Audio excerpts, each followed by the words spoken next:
Food is getting more expensive, and that means you'll probably pay more when you go out to eat the next time. The latest data is showing that the cost of dining at a restaurant is up 8.5% from just a year ago. So here to talk about that and all about the state of the restaurant industry, we wanted to bring in celebrity chef and restaurateur Wolfgang Puck. It's great to have you, especially here in studio. Let's first start with the cost of things, because I know you've been facing higher costs from your suppliers. What does it mean for your restaurants and your business? You know, the average cost now in our restaurants for food is up 15%, which is a lot. And equipment, like I bought the other day cutting boards, for example, for one restaurant. I bought 12 cutting boards. I spent $1,500, and then a week later, it went up to $2,000. I mean, some of this thing has gotten out of control. And forget about if there's something to repair in the restaurant, just to get somebody out to come and fix your stove or your refrigerator, it costs a fortune. So everything has gotten up, but also salaries. You know, we are one industry. We employ more people than any other one except the government. You know, over 17 million people work in the restaurant business. And now it's really a buyer's market in a way. You know, the employee said, I want that much money and I will work that many hours and that many days. So it has gotten more difficult for us. But, you know, we have to navigate all these problems and go through them. I do want to circle back to the employment shortage, but as per those 15% higher costs, are you seeing a reduced appetite for paying that? Are you able to pass along those costs? You know, it looks like the luxury segment is still there. You know, people still have money to spend. Maybe they go out once less, maybe, but not that much, really. I know in Las Vegas, we have restaurants in Las Vegas. It's booming. It's better than ever.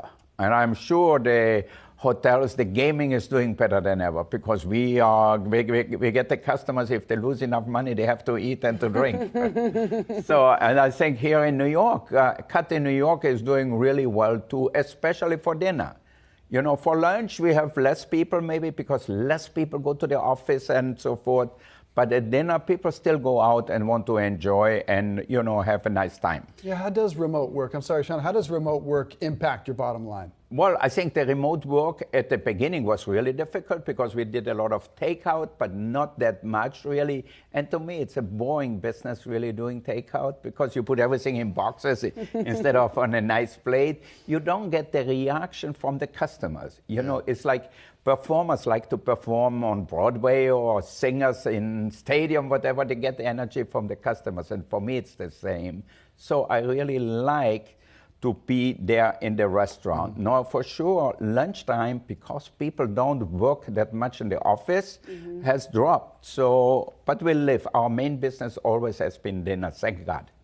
And when you take it, you mentioned the labor shortage there affecting your business. Obviously, severe amounts of a shortage in workers, not only in your industry, but really across the board. First, just how has it affected your plans, your initial plans for expansion, and really your ability to keep open the restaurants that you already have?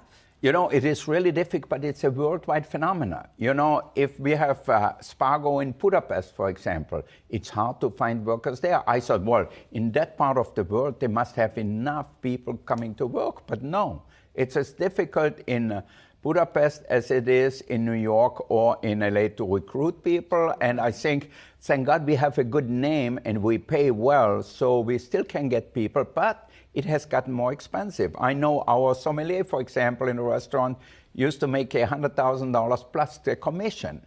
And they came up to me and said, somebody offered me a job for $130,000. Can you match it? I said, you know what?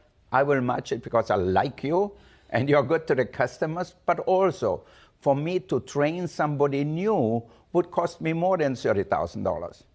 130 grand. I might be in the wrong business. That is impressive. Well, put a little wine rack over here and I can test you how much you know. Now, I knew you were a genius. You might be better on the tequila front. I don't know about the either way, I don't discriminate. I like them both. So. Indeed. We have some fun food trends to ask you about. You're huge on TikTok. Another thing that's huge on TikTok is food and recipes and cooking. And the latest trend is butter boards. More than 300 million views.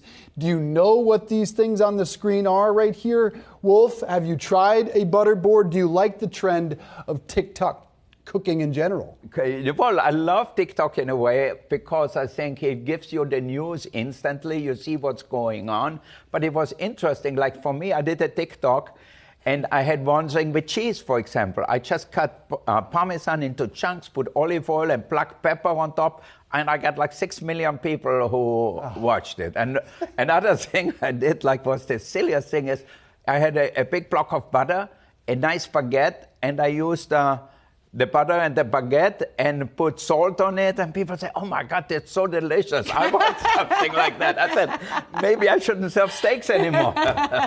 It can be very, very simple. Now, this isn't necessarily a TikTok trend, but certainly a trend in the food industry, the rise in popularity of pumpkin spice. I don't know if you've ever tried it. Have you tried it? People spend, what, $500 million in total is spent on pumpkin spice flavored items in the U.S. each year. What's your reaction? You know, I think pumpkin spice in a way makes you feel good. You know, when you smell it, it reminds you of holidays. It reminds you of Thanksgiving, or for me, Christmas. I remember as a kid at home, my mother used to bake cookies, and all these spices really I loved. We even put them in wine, you know, hot red wine with sugar and the pumpkin spice in it. It smells up the whole house, and it's really delicious. So I can understand that. Everybody likes this warm feeling. Wolfgang, great to have you in studio. Now you made me very, very hungry. I'm counting down the minutes, hours. Next time at Cut, over a bottle of red and a steak, all right? Okay, you know what? We just got some new steaks in. They are amazing, you know, so I'm really happy. You don't have to sell us. We're already there. Okay, good. Wolfgang Puck, thanks so much for joining us here in studio. Thank you.